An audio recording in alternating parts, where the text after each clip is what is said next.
स्वामी समर्थ बखर अनुभव क्रमांक 116. नानाबुवा तांदूळवाडकर. सातारा जिल्ह्यातील भजनी नानाबुवा तांदूळवाडकर म्हणून पंढरीचे वारकरी होते.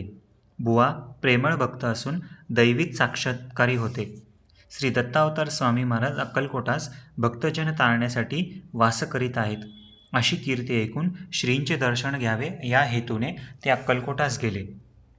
श्री स्वामी समर्थ चोळप्पाचे घरी होते.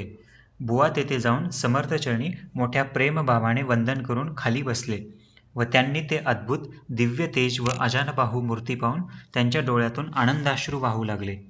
याप्रमाणे चित्ताचे समाधान करून बुवा बिराडी गेले. महाराजांपुढे भजन करावे असा त्यांचा हेतू उत्पन्न झाला, परंतु स्वामी महाराज भजनास बसतील की नाही ही त्यास काळजी पडली. ते गणपतराव जोशी यांचे घरी उतरले होते. बुवांच्या मनातला हेतू जाणून जोशीबुवा त्यांचे घरी महाराज गेले. ते पाहून बुवास वाटले की आमचे भजन श्रींच्या मनातून ऐकण्याचे आहे.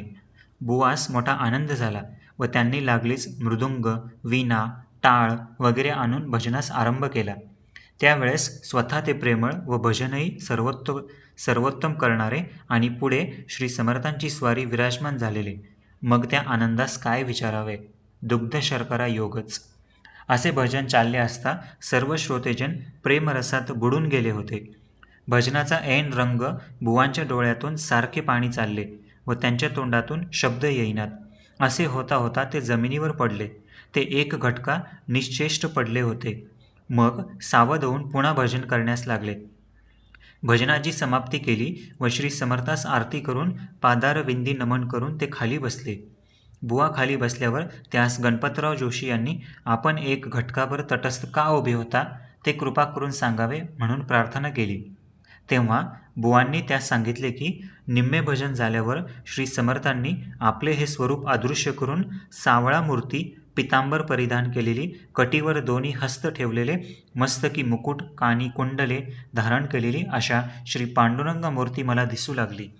ते तेजपुंज मनमोहन रूप पाहून माझी वृत्ती अंतर्मुख होऊन समाधी लागली. माझे देहभान नाहीसे झाले. पुढे काही वेळाने देहावर वृत्ती आली तेव्हा मी पुन्हा भजन सुरू केले. श्री स्वामी महाराज प्रत्यक्ष दत्तावतार आहेत. भक्तजनांचे उद्धारार्थ हा मानवी शरीर संबंध ठेवून आम्हा मूढ जनांचे तारण करीत आहेत, यात किंचितही संदेह व शंका नाही. याप्रमाणे श्री पांडुरंग दर्शन झाल्यावर नानाबुवा आणखी काही दिवस तेथे राहून त्यांनी मनोभावे श्री स्वामीरायांची सेवा केली व आज्ञा घेऊन ते नंतर परत आपले गावी निघून गेले. श्री स्वामी